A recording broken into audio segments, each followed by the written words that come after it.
Il y a 10 ans maintenant, dans la série Convergence Superman, le couple formé par Clark et Lois, alors que cette dernière était sur le point d'accoucher, dans la Batcave, a pu mettre au monde leur fils qu'ils décident d'appeler Jonathan Samuel Kent, en référence à leurs pères respectifs.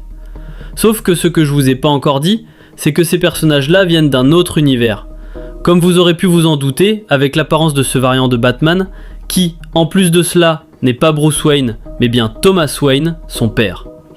Mais bref, au terme d'un gros bazar auquel les comics nous ont habitués, ce Superman-là devient le kryptonien numéro 1 de l'univers DC et peut donc commencer à éduquer son fils dans cette continuité principale.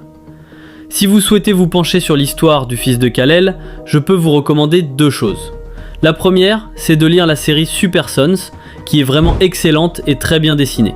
Elle nous introduit le personnage alors qu'il n'est encore qu'un enfant, et qu'il commence à faire ses classes en tant que super-héros, notamment en compagnie d'un autre personnage, le fameux Damian Wayne, le dernier Robin, mais aussi et surtout, le fils de Bruce Wayne et de Talia al Ghul. Tout comme l'alchimie peut être assez intéressante à observer entre Batman et Superman, étant donné les différences fondamentales qui les opposent, il va en être de même pour ces 2 garçons, qui vont petit à petit être amenés à s'apprécier, au point de devenir de très bons amis. Même si bien sûr Damian aura toujours du mal, de par son caractère, à l'accepter.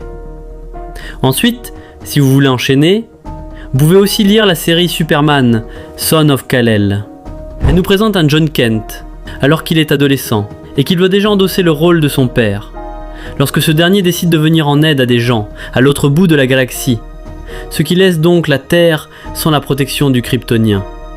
Dans cette aventure, on va découvrir la jeunesse de ce personnage, ce que ça fait d'être un héros quand on est un adolescent, comment on doit séparer ce qui relève de l'aspect héroïque, de la partie privée de notre vie, mais aussi et surtout le poids de la cape, qui repose désormais sur les épaules de John, à qui son père fait pleinement confiance. Mais tout de même, être l'héritier du plus grand héros que la Terre ait jamais connu, ça reste quelque chose d'assez singulier, auquel personne ne peut vraiment être préparé.